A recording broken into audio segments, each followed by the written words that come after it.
Hey, it's Emma Chamberlain. I designed these new glasses for Warby Parker, and I basically can't take them off. Like, I'm showering in them and sleeping in them. They're just that good. Go see them all at warbyparker.com. And you know what? Have a good day too. Okay? All right? Bye. Hey, it's Austin James. Yes, I'm living with diabetes, but it doesn't have to define me. Thanks to the Freestyle Libre 3 Plus sensor, I get real-time glucose readings throughout the day. The Freestyle Libre 3 Plus sensor is small and easy to wear, giving me the freedom to focus on my life as a parent and a musician. Now this is progress. You can get a free sensor at freestylelibre.us. Offer available for people who qualify. Visit myfreestyle.us to see all terms and conditions. Certain exclusions apply. Data on file. Abbott Diabetes Care. For prescription only. Safety info found at freestylelibre.us. This episode is brought to you by AWS. Amazon Q Business is the generative AI assistant that can securely understand your business data, summarize results, and streamline tasks. Learn what Amazon Q Business can do for you at aws.com/learn more. This year, Santa's bringing the power of Energizer into his workshop. Whoa, the Energizer Bunny's got so much power. Wait, he's powered up all the toys. I think that means we're done for the year. I love this bunny. He's the hardest working helper the North Pole has ever seen. And he wants all your gifts to have the power of the #1 longest lasting AA battery. So this holiday season, stock up on Santa's and the elves' favorite battery, Energizer Ultimate Lithium. Hello, everybody, and welcome to our first non-victory green hour in 11 weeks since, September, as the Philadelphia Eagles fell to the Washington Commanders 36-33 in excruciating fashion, by the way. There were some good, a lot of bad, and a lot of ugly in this game as the Eagles fall to 12-3 and the Commanders improve to 10-5. I'm your host, LG Harrell, and as always, I'm joined by my co-host, Connor Donald. Connor, what's up, bud? Well, it was a tough game to watch. I was at a family gathering, and they had it on just for me. And needless to say, the reactions of the other 10 people who were watching with me was not a great scene. We will say that for when the final drive ended with that Jayden Daniels touchdown throw. And isn't it just poetic justice that Olamide Zaccheaus and Jamison Crowder be the ones that do this to us? Well, it had all the makings of the Atlanta game. As soon as Devontae Smith dropped that pass on third down and the Eagles had to settle for a field goal, I just knew that it was going to end badly. But before we jump into it, as always, follow us on Twitter at Kelly Green Hour. Follow Connor on Twitter at Connor10. Follow me on Twitter at LGRaw54. And follow the Eagles Pinpool Network on Twitter, YouTube, Facebook, and wherever you get your podcast at Eagles Pinpool Network. Don't forget to subscribe, like, and review our show. And if you're joining us live, let us know your thoughts in the comment section of the game. As an Eagles fan, look, we knew we weren't going to win 17 straight, which would have gotten us all the way to the Super Bowl in February. It's just a shame that the Eagles lost this game in the fashion in which they lost it. They shot themselves in the foot. I think they lost the game more than the Commanders won it. And I'm going to be honest with you. Look, the Commanders played a good game. They deserve credit, scoring 22 points in the fourth quarter. The Eagles hadn't given up 20 points in 2 months, it seemed like. But it felt like this was the Commanders' Super Bowl. The Commanders did a lot of talking throughout the week. Brian Thomas Jr., Cliff Kingsbury, a lot of Commanders did talking, and it felt like that. They did everything in their power to win this game. This was their Super Bowl. The Eagles were still, and technically still are, but it's a very slim chance, 5% chance, fighting for the #1 seed. But now, all they have to do is just win one game. They win the East. They clinch the #2 seed. And if they win this week against the Dallas Cowboys, then they can use Week 18 if they want to as their bye week. But this game, Jalen Hurts played 12 plays. They scored a touchdown on their first drive with him. Saquon Barkley scored it. Then he got hit, legal or not, helmet to helmet or not. He was out again, and it's so weird. It feels like the concussion protocol. I think Lane Johnson last week was in concussion protocol. He only sat out for 2 plays and came back in. It seemed like Jalen Hurts was ready to come back into the game. He went into the blue medical tent, came out, had his helmet on, was ready to go, and then they told him to go to the locker room. So, I mean, I don't want to say anything was fishy there, but I do think that if Jalen Hurts would have played, the outcome may have been different. And look, I get it.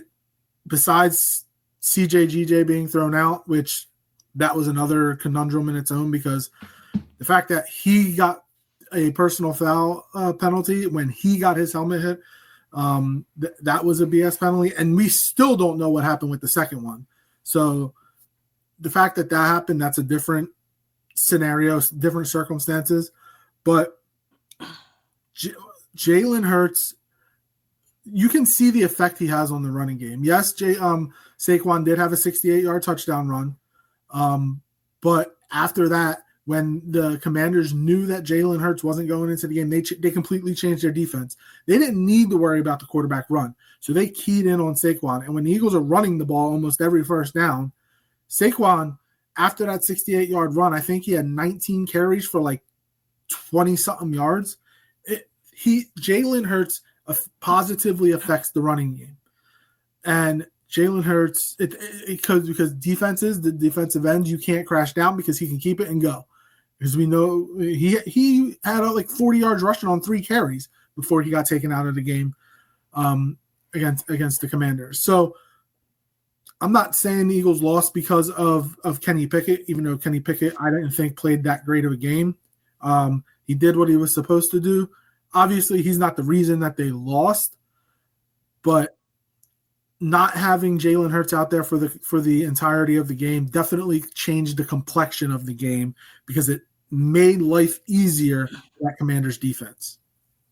Oh, definitely. I mean, when you don't have to account for someone who can throw the ball and run the ball and be a multifaceted weapon like Jalen Hurts, and I mean, I know we're probably going to dive into the offensive line, but the offensive line looked like a shell of itself when Kenny Pickett was in the game. I don't know if that's because obviously Kenny Pickett had to throw the ball more. But Jalen Hurts definitely, like, some people are even saying now you see why Jalen Hurts, like, why there's some people saying like this is why Jalen Hurts is the MVP of this offense and not necessarily Saquon Barkley, because without Jalen Hurts creating the environment, teams, it goes to show you can stop Saquon Barkley. You can load the box and stop him when you don't have to worry about the plays. Like Kenny Pickett, he put his best effort forward to make some big plays, and he made some decent throws. He made some throws that I don't even remember making throws like that in the Pittsburgh days. So, I mean, but still, it was really frustrating. And like you said, we can go on and on about the refs. We can go on and on.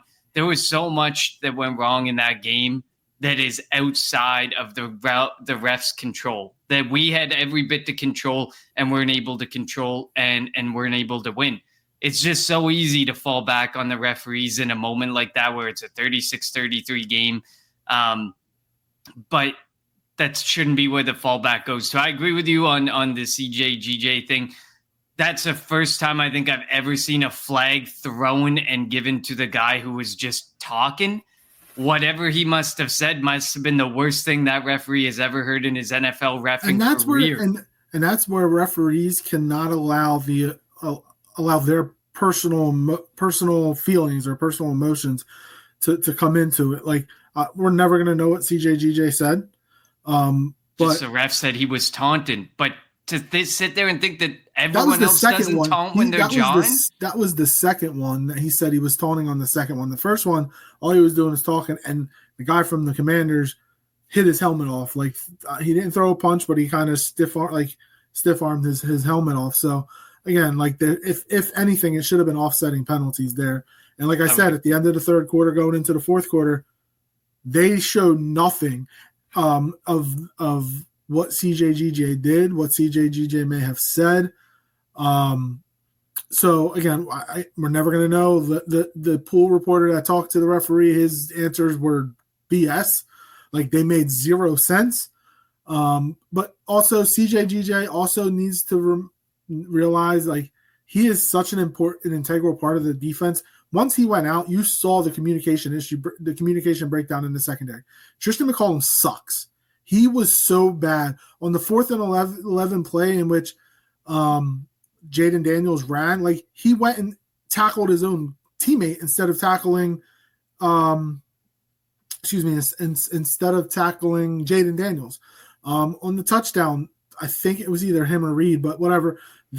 Zach Baun was a man. He was stuck in the middle. He had Crowder or he had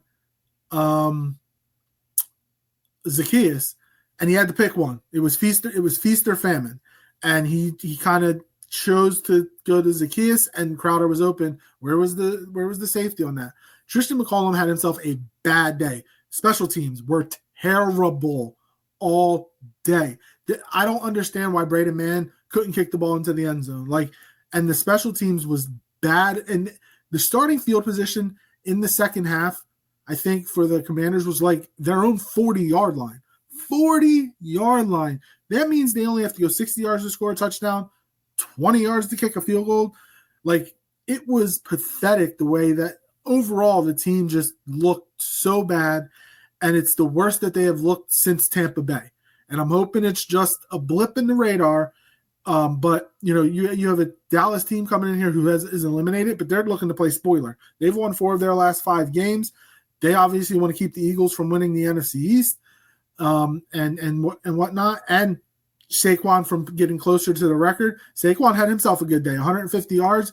Granted, he had 109 yards in the first quarter, 41 yards the rest of the game on, I think, 22 carries. That's not good enough.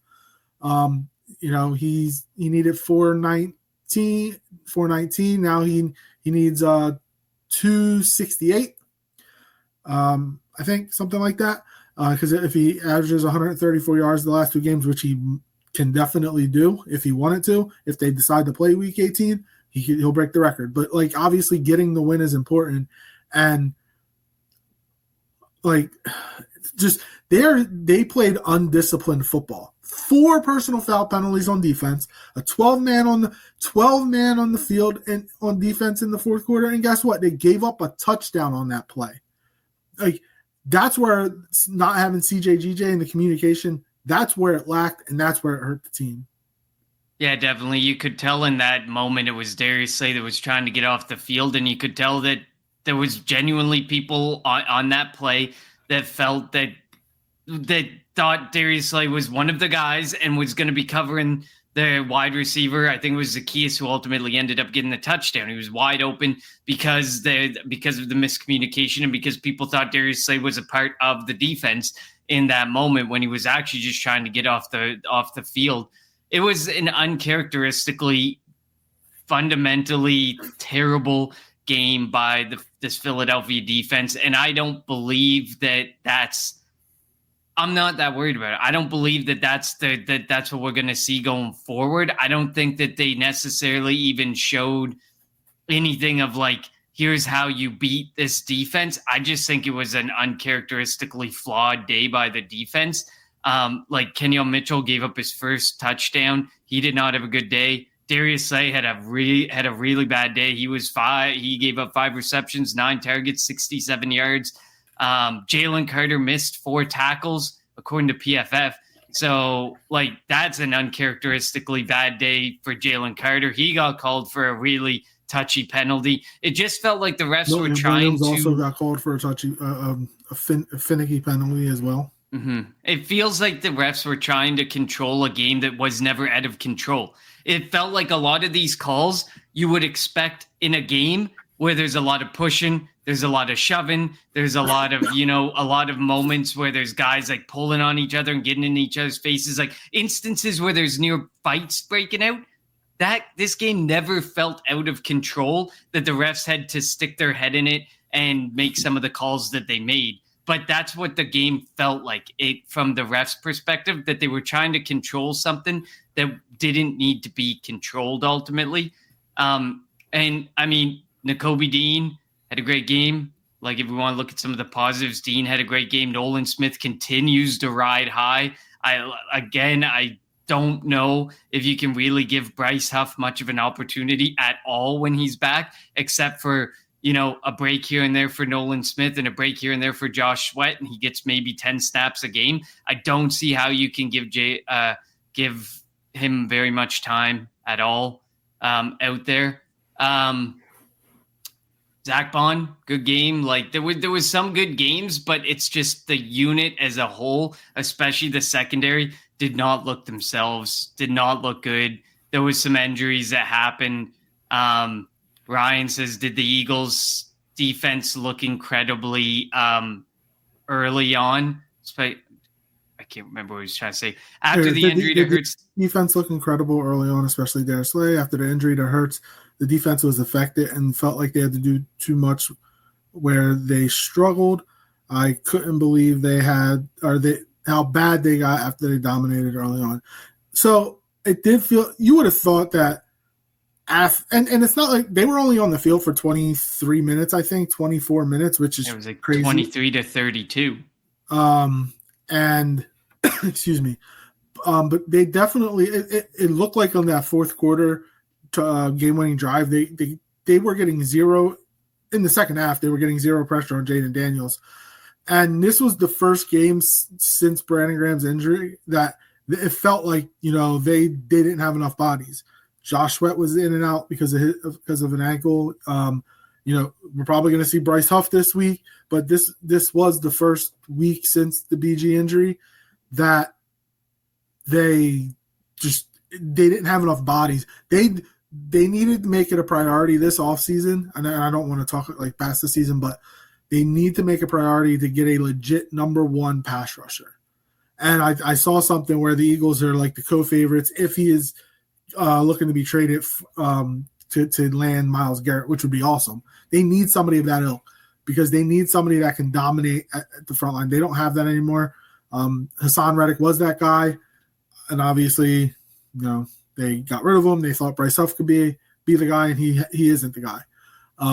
So again, I've always said that it's like almost it's almost like a 100% certain thing that they're going to draft an edge rusher in the first round this year because they prioritize the front lines and they need to get somebody that's going to impact games that can make impacts during games to get after the quarterback because they could not get after Jayden. They had one sack if I'm not mistaken.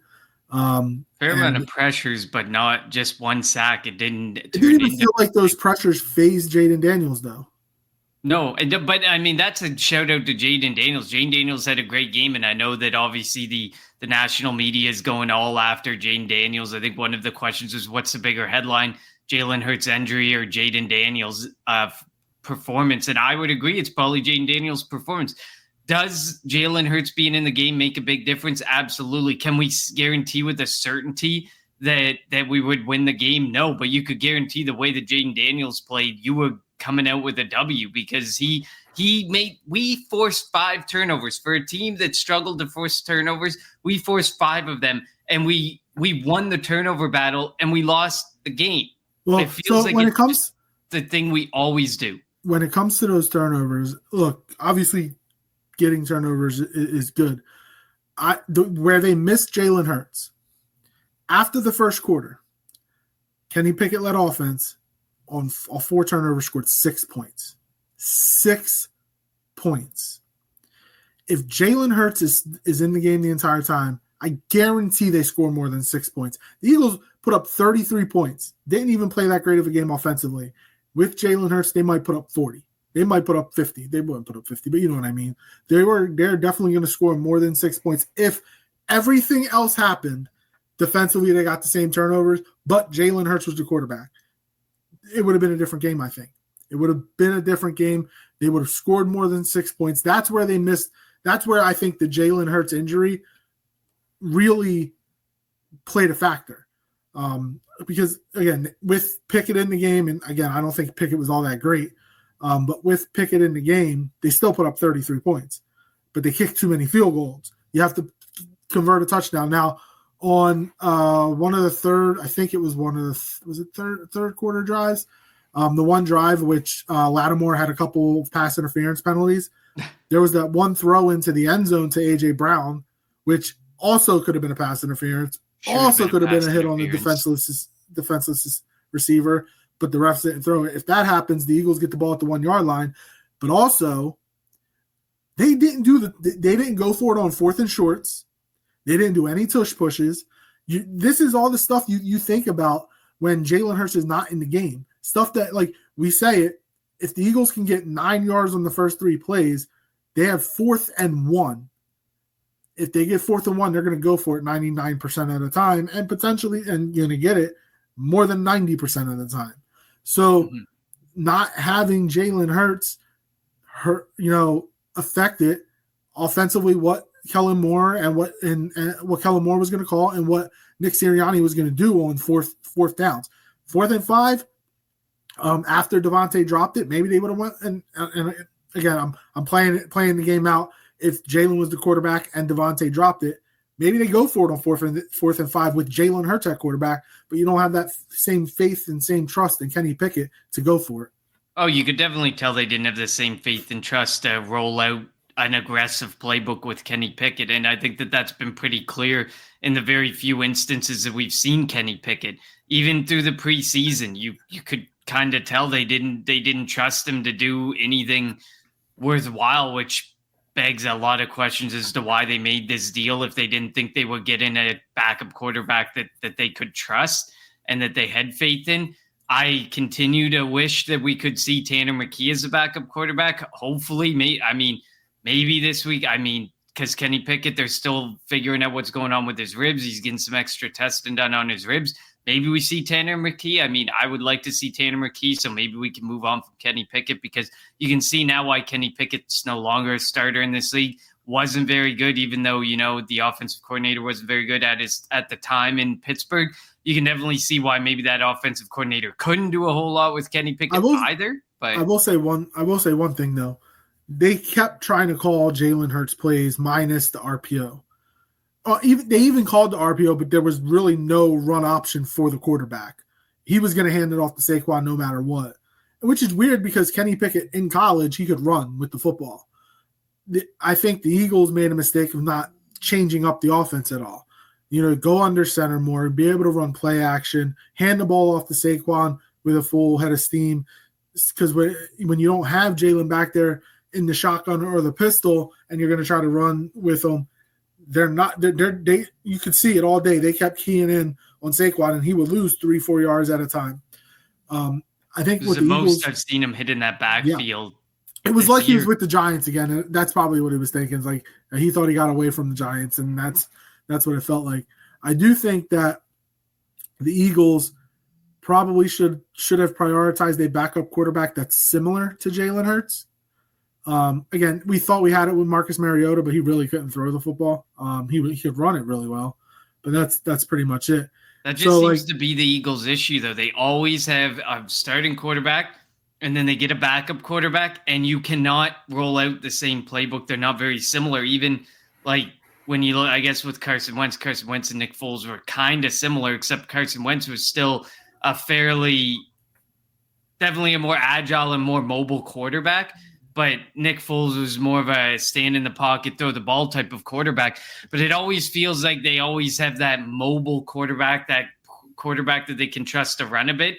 And then they get like a pure pocket quarterback with their backup. And it just kind of, I agree with you, it just doesn't make a whole lot of sense. Even Tanner McKee does not strike me as someone you can roll out the Jalen Hurts playbook with. So it's unique. It's different. It's a strategy. I do think that regardless if it's McKee or Pickett, they're going to get first team practice reps this week until Jalen gets cleared.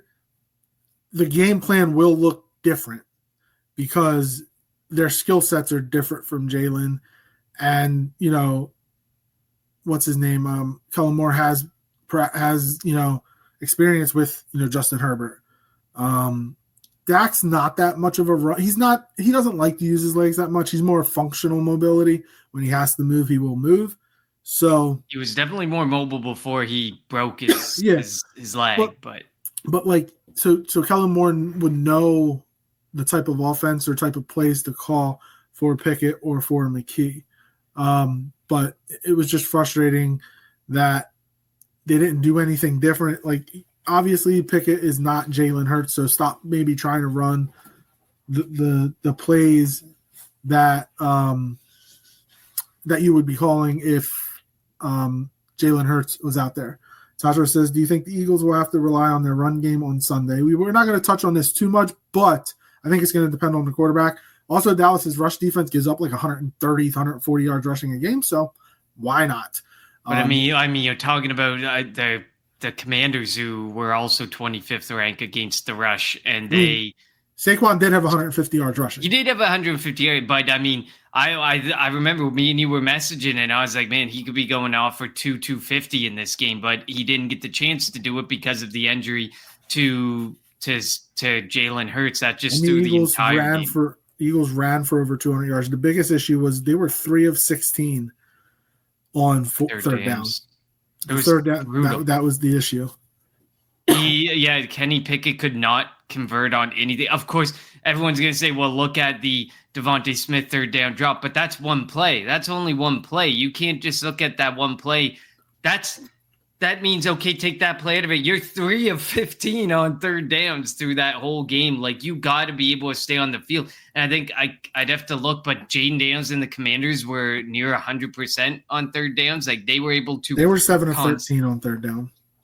I thought they were way better than that. I think it was fourth downs where they were better. No, so on 13, fourth down, the Eagles were 3 of 3, and the Commanders were 2 of 3. But even 7 of 13, you're better than 50% on third downs. 3 of 16, it's a joke. And you have to be able to connect on some of those plays and stay on the field and help keep the defense off of the field and help get it more of a sustained drive, because it definitely didn't feel like, despite having 36 minutes as time of possession, it did not feel like we controlled time of possession as much as we actually did. It definitely definitely didn't feel like it. Ryan says maybe the defense was tired and affected because Pickett couldn't sustain drives and had long time. Should be time of possession like Hurts does. That's my guess. Maybe they don't have stamina and durability to be on the field long. They better not be the case or excuse. Well, again, the Commanders did have the ball for only 23, 24 minutes, but it did feel like their drives when they did have it were like it had all the feels of the Atlanta game, and it was so frustrating. When you look at it, 36 minutes we were time of possession, 23 for them. They still ran 64 plays. We ran 71. Like, they definitely went up. They went up tempo when they were down 21-7 or 20, whatever it was. That's what they're good at, and that's what Jayden Daniels good at. Once you get a team on their heels and just going backwards, he can take advantage of you and he can eat you alive that way. And I mean, it's actually impressive when you think about Jalen Hurts being without AJ Brown, and then you see Jayden Daniels, who pretty much gave the majority of his offense to Olamide Zaccheaus and Jamison Crowder.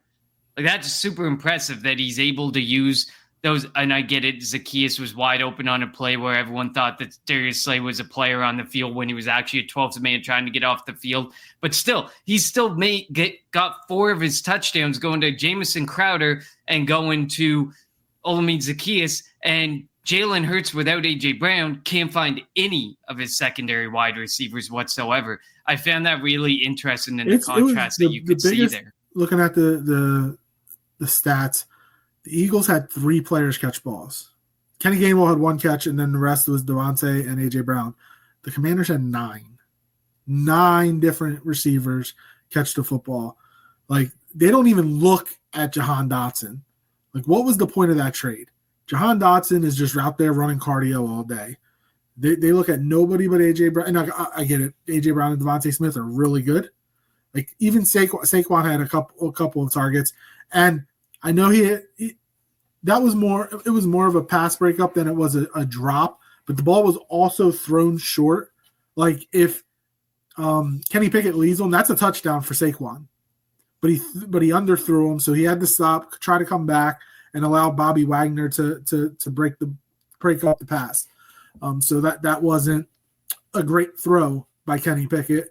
Obviously Saquon, it was in his hand. Saquon should have caught it, but you get what you get when Kenny Pickett's in the game. Ryan says, I'm worried that mobile quarterbacks. They had 3 receivers over 50 yards. De'Ami Brown, Olamide Zaccheaus, and Terry McLaurin. Like, that's crazy. Terry McLaurin, you expect that. But then to hear those other two names is wild.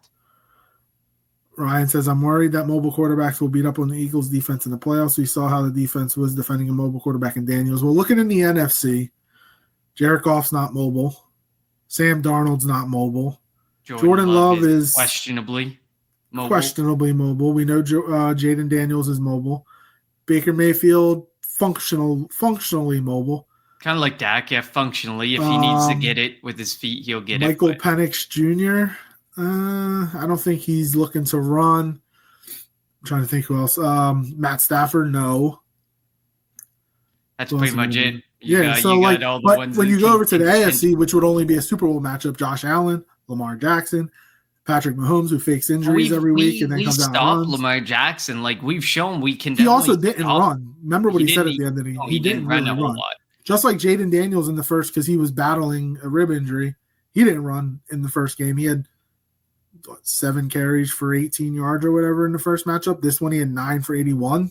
So I'm just like, look again, the AFC. Allen, Mahomes, Jackson. Most of these players I'm about to say won't make the Super Bowl, but Mo Nix can run the football. Just trying to quickly think who else in the Justin Herbert's got functional mobility. He's not one that's going to run, but he's got functional mobility. Wilson can run. Russell Wilson can run. They can also bring in Justin Fields, who will run. CJ Stroud is. CJ Stroud can if he needs to, but he doesn't like to. So, like, that's where, like, most of the running quarterbacks are over in the AFC. There's only maybe 2 or 3 in the NFC, and it could potentially be a first-round matchup. Jayden Daniels coming to the link. I think it's going to be a different story, but that's something that we will potentially talk about in 3 weeks. We had a shot at Daniel Jones, who ran for 700 yards a few years ago. Jones can run a Hurts style.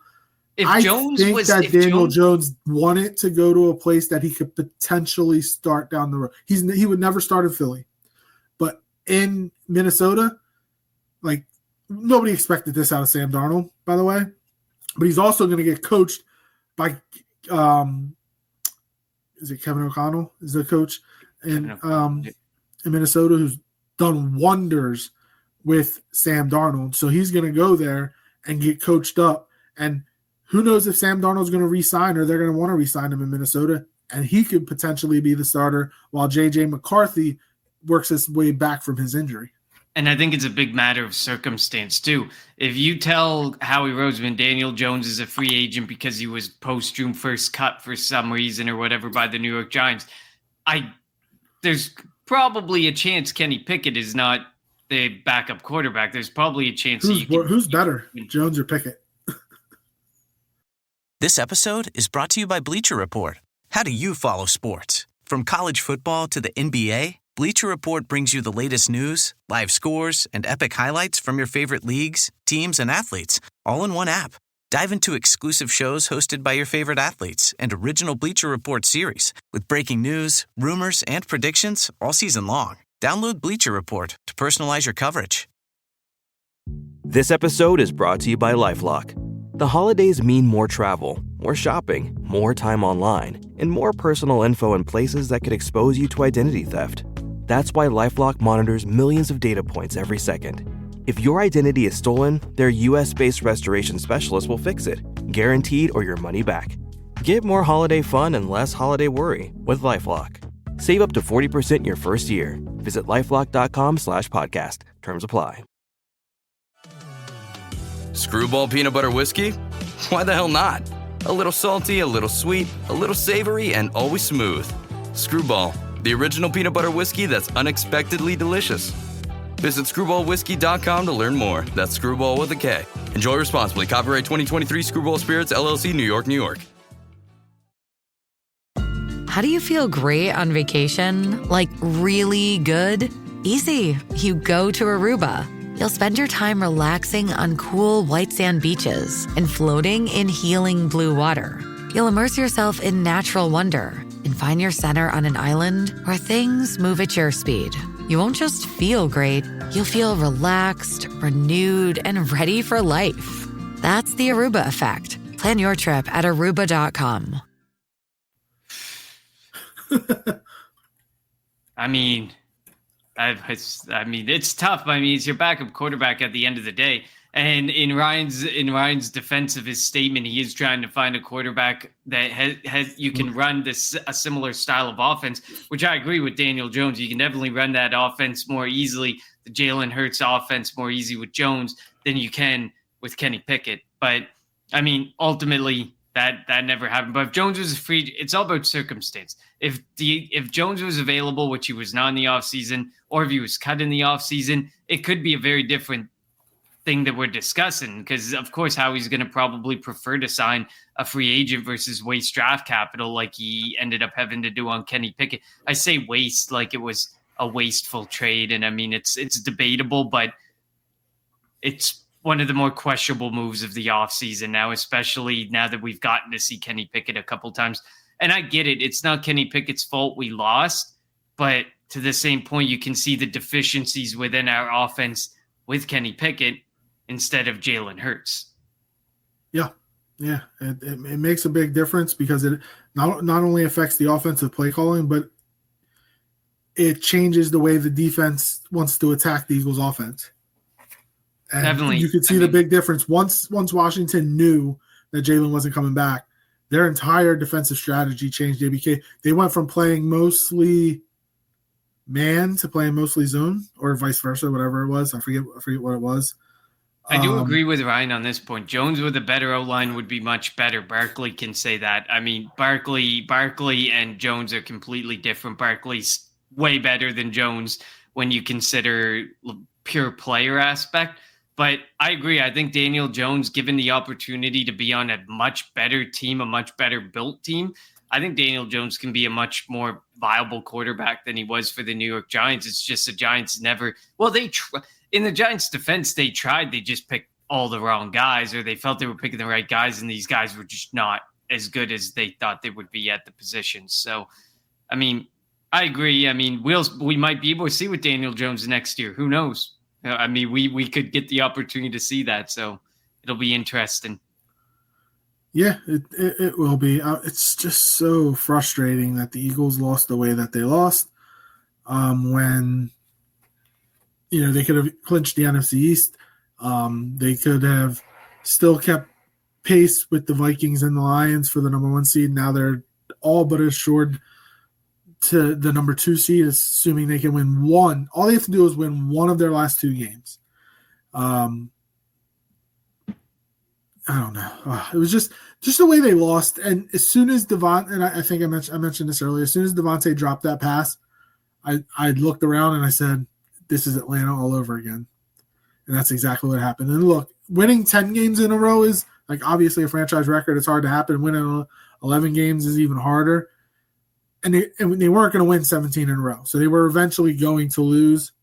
It's just unfortunate that they lost in the manner that they lost, especially being up 21-7 and then only scoring, over 100 yards rushing for Saquon in the first quarter, and then only scoring 12 points the rest of the game. And defense giving up 22 fourth quarter points. That I couldn't believe. 22 fourth quarter points. That was outrageous. Yeah, the circumstance of it all is definitely what hurts the most. You can look back at the refs. You can look back at, Jalen Hurts going down. But the entire circumstance of it all is just, it was heartbreaking. It was so brutal to watch. I mean, it's this is one of those games you wish you could have backed, but we talked about it. There was no way we were winning out the rest of this. As much as it felt like we could do it, we weren't winning out the rest of this, especially when in that stretch of games you played your divisional opponents 6 times. You played every divisional opponent twice in this stretch of time, and to think that you're going to go and be 6-0 against divisional opponents, first of all, is one thing that is a crazy assumption. But to the same point, we didn't think it. Every week we came on here and we were counting our blessings that the streak was, I think probably from 4 or 5 in a row, we were like, thank goodness. And every week we were like, we're probably not going to win this out. We showed it in our predictions. We continued to predict, I've lost a lot because I predicted that, that the Eagles would lose. So at the end of the day, we knew that this wasn't going to ultimately happen. I mean, if you look at the amount of teams that actually go 6-0 against their division, it probably doesn't happen very often. I mean, the Patriots, because the NFC East sucked for a long time. Yeah, they dominated then. The Chiefs potentially here and there, but they get stood up with some stiff competition, and they tend to have a divisional opponent in Week 18 when they rest. And again, guys, this was Washington's Super Bowl. Like, this was the game that they felt had. If you heard their locker room at the end of the game, like it seemed like you would have thought they would have won a Super Bowl. So they put everything into it. Look, they have Atlanta this week. Would it shock you if they lost to Atlanta? No, but we'll see what happens. I mean, I'm not going to discount it though. Like it's a big win. Like the Eagles were on top of the world. They were the media was like, no one can beat the Eagles.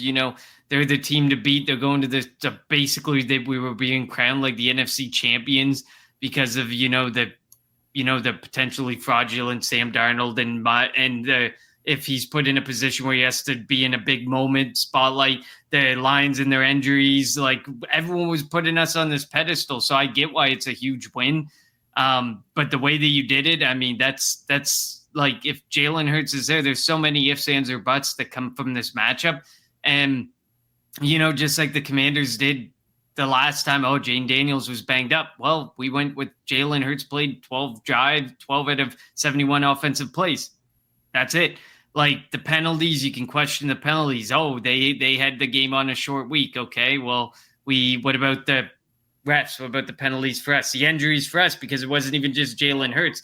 I know, like, even Milton Williams was in and out. Jordan Davis was in and out. Josh Sweat, like you said, like when you can't have those guys consistently being on the football field, and it feels like there's this constant rotation of your third string, fourth string guys because these guys are banged up and they just need a chance to breathe. That's what sucks about the early bye week. You can tell it's starting to take its toll as the season goes on for some of these guys.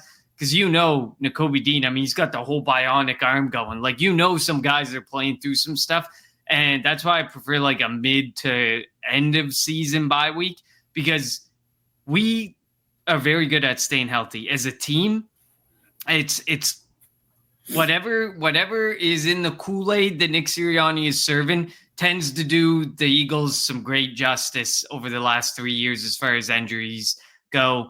But when you have that week 5 bye and then you've just been going and going and going since, that takes a toll on the body and it makes things extremely challenging. And that's why I believe this week's game against Dallas is ultra important, because if you win it, you clinch the East, you clinch the number 2 seed at least, and you can go into week 18 and use that as a bye. Agreed.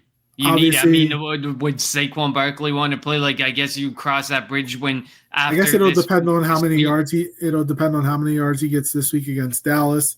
But even then, what's of utmost importance is not having any injuries against that. We saw what happened last year when AJ Brown got hurt in a meaningless game, and then you didn't have him against Tampa, and your offense was. Besides Devontae, your offense did nothing in that playoff game against Tampa last year. So definitely going to be some. It's all going to be dependent upon what happens this week. Because if you lose to Dallas this week, then everybody is playing on Sunday against the Giants, and it's going to be like the 2022 season. Remember, Jalen had a hurt shoulder, so the Eagles started Gardner Minshew against Dallas and New Orleans, thinking that he could win one of those games, just needed one to clinch the number 1 seed. They lost both games. Then they had to go to week 18 against the Giants. Jalen had to come out, had to play. And yes, the Eagles won, and the Eagles ended up making a run to the Super Bowl. But it shouldn't have come down to that. Jalen shouldn't have had to play that week 18 game, but he had to. Michael Mitchell, thanks for joining us. Greg Olsen. And Joe Davis were terrible. It seemed like Joe Davis didn't realize, because he kept saying, it's crazy that the Commanders are in this game with 5 turnovers. And he made zero mention of Jalen Hurts not playing since the 12th play of the game.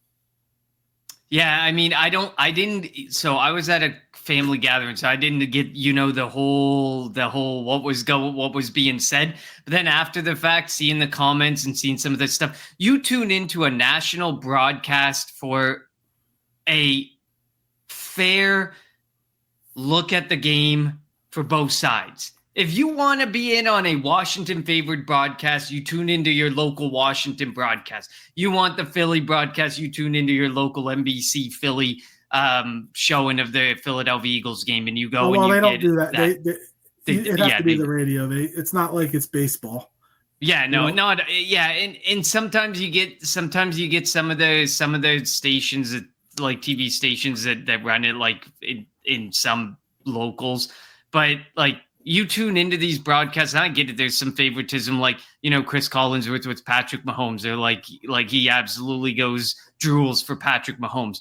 But like, you try to tune in to get a fair and balanced take on the game, and from even just watching the highlights for like 15 minutes worth of highlights, you can tell there is absolutely every bit of favoritism was directed towards the Commanders, and like they wanted the Eagles to lose. And you don't want to. It made me happy that I didn't have sound on and that I couldn't hear what was going on at the end. And then Greg Olsen doubled down and was defending the way. Yeah, he was on X today, doubling down on the comments that he made and saying what he said. Also, guess what, Eagles fans? Guess who we have this week on the broadcast? Joe Davis and Greg Olsen, because the game got moved from 4:25 to 1. Glad I'll be at the game and don't have to listen to it. I'm sure I'll be doing something with family where I don't have to hear the sound either. But Michael Mitchell says Jake Elliott missed field goal. He was 4-5. He did miss the 56-yarder. But he finally hit a 50-yard. He did hit a 50-yarder. So thank goodness. So apparently, that was at the end of the first half, and then he went out at warm-ups at the second half and hit like a 58-yarder in the same direction. At least that 56-yarder was straight. He just didn't have enough leg into it. But the special teams all around, like Elliott was 4-5, missed the 56-yarder. Why is Braden Mann our kickoff guy, by the way? Like, I still don't understand why they took Elliott off. The first kickoff, he didn't even land it into the landing zone. That was pathetic. It was just, and again, the starting field position for the Washington. Then on the last drive, they started it like past the 40, so they had a short field.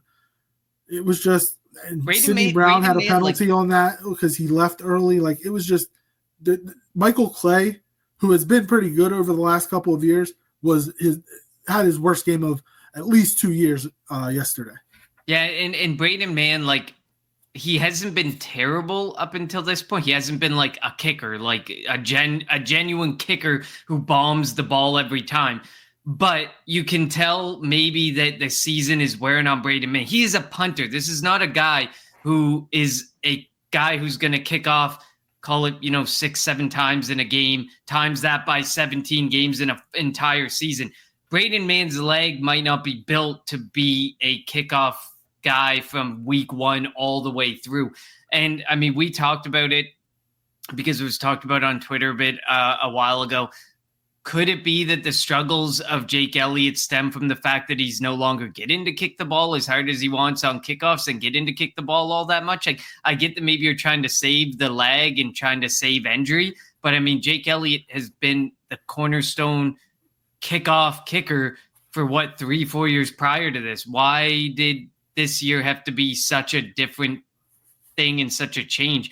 Like, I hope it's something that Michael Clay sits back and genuinely takes a look at, because I think this game definitely brings to mind, like, this guy's a punter. He doesn't necessarily have the leg to bomb a ball 60, 70, 80 yards. I do wonder if because it was so cold and the footballs are so hard when it's cold, because I don't think the Redskins kicker kicked it into the end zone either. Their coverage unit was just a hell of a lot better than the Eagles coverage unit. So that could potentially have an effect. We'll see what happens next week. It's supposed to be warmer, 40s, 50s, maybe rain.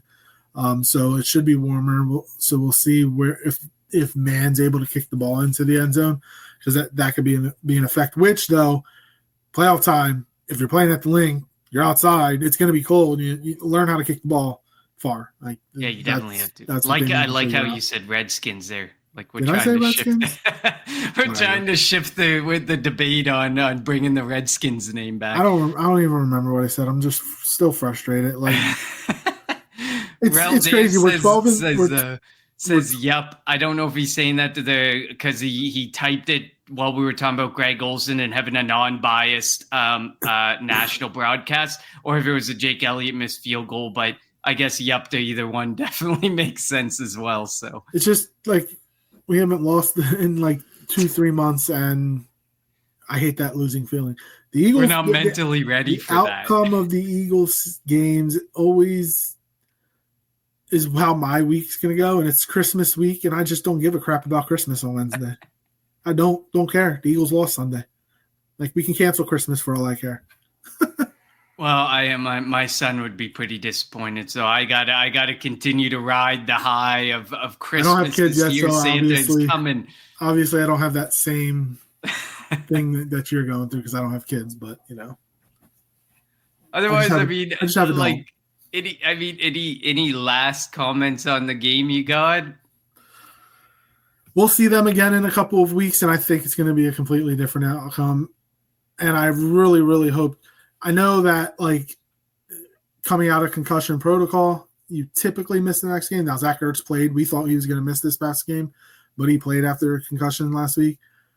I really, really hope that Jaylen is good to play this week because I don't know if Kenny Pickett can beat Dallas. I think Tanner McKee is better than Pickett, so I think if it's not Hurts, it should be McKee. But they're going to start Pickett, and I think it's going to be a mistake, and I think Pickett's going to lose to Dallas this week. So I hope Jaylen is fine. We'll give another team their Super Bowl for the year, apparently. I like that Dallas. So I'm also hoping that the Eagles play the mind games here. They lose to Washington. San Fran and Dallas both get eliminated from playoff contention. And Dallas can keep winning and ruining their playoff position so they don't draft like an Ashton Genty or somebody like that. So obviously I want the Eagles to kill Dallas this week. But, like, the more Dallas wins, the more they lose, if that makes any sense. They can't even – It definitely did. I mean, the Raiders went out and won a game this week and went from the second pick to like the 7th pick. So the Giants are in the line to draft Shador Sanders probably, and I don't know if he's going to be good in the NFL. But yeah, I don't know about that decision either. I mean, we'll talk about that lots in the offseason. But I mean, it was a tough game to watch. It had its highs and it definitely had its lows, and then you hit the low of low in the final, like, 10 seconds of the game. It was the worst way to lose. It was the opposite of the first game because Washington led for 50 minutes in that game, and the Eagles won with a couple big runs by Saquon in the fourth quarter. The Eagles led for the majority of this game, and Washington comes back in the fourth quarter to win. So I hope that the defense gets it right, and I think they will. I'm not that worried about it. I think it's a loss. We're going to come out stronger from it. And we have our focus on the playoffs. We have our focus on, you can tell some of them are really focused on Super Bowl. They want that Super Bowl so bad, and they know they're a team that can definitely do it.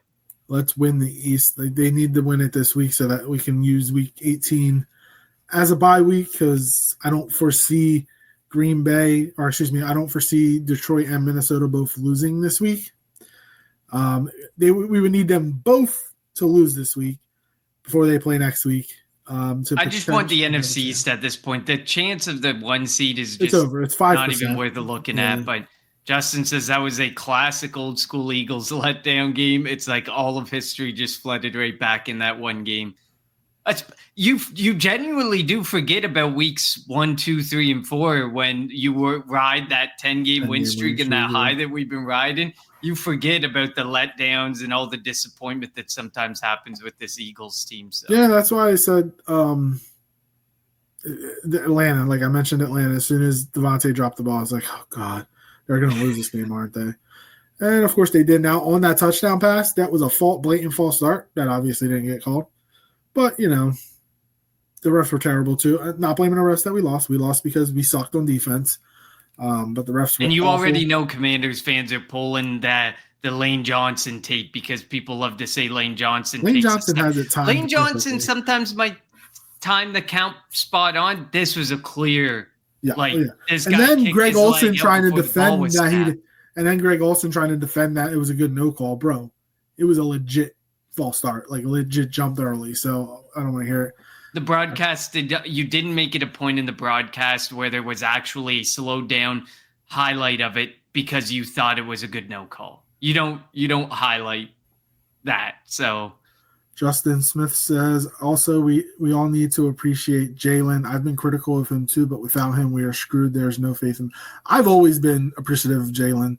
Like, even there were a bunch of people saying, and I'm going to call you out, Ryan, so I apologize, saying that you needed to see him throw for 250 yards or 230 to 240 yards and complete, and whatnot. I didn't need to see that because I knew he had it in him, that if Saquon was going to get shut down, that he can go and throw the football, which he proved against the Steelers. I've always had faith in Jaylen, and Jaylen is our best option at quarterback. So, like, he just wins games. Like, he is a stone cold winner. So definitely 100%. Not having him in the game affected the offense, which affected the defense because it felt like they thought they had to play a perfect game in order to win the game, and that obviously didn't happen. No, I agree with you. We've definitely been critical on this show, but we've always really stood behind Jalen Hurts and felt like the offense was built a certain way. The players that were brought in, the people around him are all there for a specific reason, and it's all in support of Jalen Hurts and making him better. Even if the weapons all around him, everyone's like, all these other quarterbacks in the NFL wish they had these weapons. Well, then maybe you should go and get a Howie Roseman because he just knows how to build a team and build a roster. And he would have done this. He would have tried to build this team like this no matter who the quarterback is, because you're always looking to build your best team possible. But of course, like Saquon Barkley, like getting that key, offensive weapon, it's vitally important to have a good running game. And Howie knew that he had to suck it up and he had to finally put some money where his mouth was at the running back position. And it definitely has paid off for both Saquon Barkley and Jalen Hurts.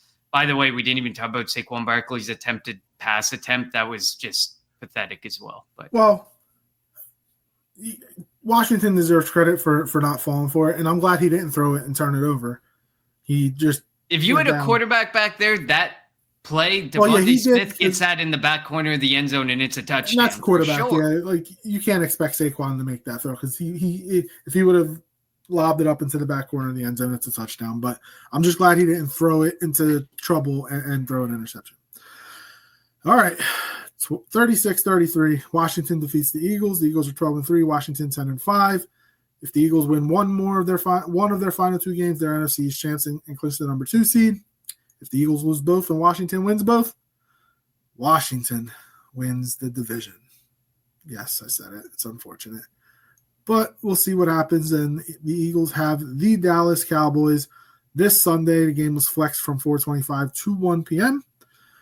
We'll be back Friday, I think, to preview the game and give our predictions and keys to the game, players to watch and whatnot. As always, follow us on Twitter at Kelly Green Hour. Follow Connor on Twitter at Connor10. Follow me on Twitter at LJHurrell54. And follow the Eagles Spin Pool Network on Twitter, YouTube, Facebook, and wherever you get your podcasts at Eagles Spin Pool Network. We appreciate all the comments. And before we go, Wednesday is Christmas. Merry Christmas to everybody. We hope you enjoy the holidays with your families and enjoy football because Netflix will have 2 games on Christmas Day. Looking forward to some football on Christmas. Connor, I hope you and your family have a Merry Christmas. Hope you spoil your kids. Really do. Absolutely. Same to you. Same to you and yours. Thank you. For Connor, I'm LJ. Thank you all for tuning in to the Kelly Green Hour.